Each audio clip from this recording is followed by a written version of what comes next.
غوث پاک دی پگڑی چراون چور آ گیا چار پائی دے نیچے او دا خیال ہے بابا جی سومن گے پگڑی لے کے دوڑ جاواں پر بابا کتھے سوئے بابے نو تے 40 سال گزر گئے دو ہی نفلہ چ ساری ساری رات گزر جاندی ہے ادھی رات دا ویلا تے چور نو خیال آیا کہ بابا تے نہیں سوندا تے میں تے جاواں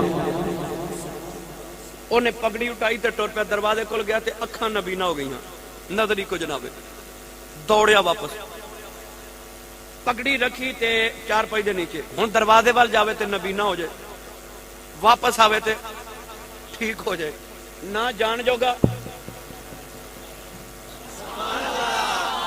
ہن او چار پائی دے نیچے چھپ کے روئی جاوے میں کتھے پھس گیا سحری دا ویلا تہجد نماز دا ویلا تے غوث پاک دینا حجرے دا دروازہ کھٹ گیا آپ نے سلام پھیر کے فرمایا کون باہروں آواز آئی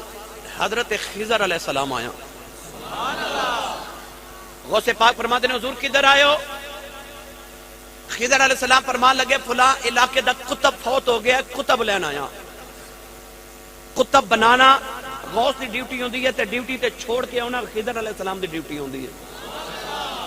کتب کنوں کہندے نے مائیاں جڑی چکی چلاندیاں سن نا او چکی دے دو پارٹ ہوندے سے اوپر لکڑی دی کلی اور لکڑی دی کلی نو کتب کیا جاندا ہے اگر کتب او کھیڑ لیے تو چکی چلدی نہیں ولیاں چ بھی کتب اس ولی نو کہندے نے جڑا چکی دے کتب دی طرح پورے علاقے دا نظام چلاوے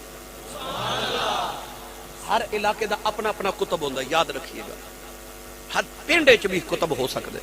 ہر علاقے چ کتب ہو سکدے خضر علیہ السلام کہنے لگے کتب دیو تسی غوث ہو غوث پاک نے فرمایا سویرے آیا جے کو مرید کتب بنا کے دے مانگے حضور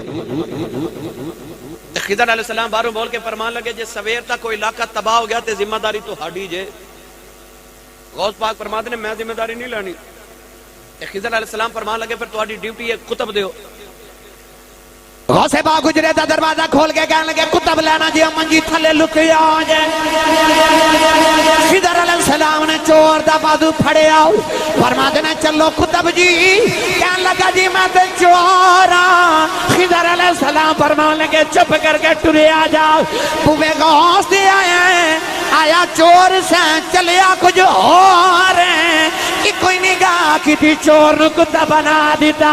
وہ چور نالے بغدادیاں گلیاں جو کتب بن کے جا رہے ہو نالے رولا پاندا جاندہ ہے کہندہ لوگو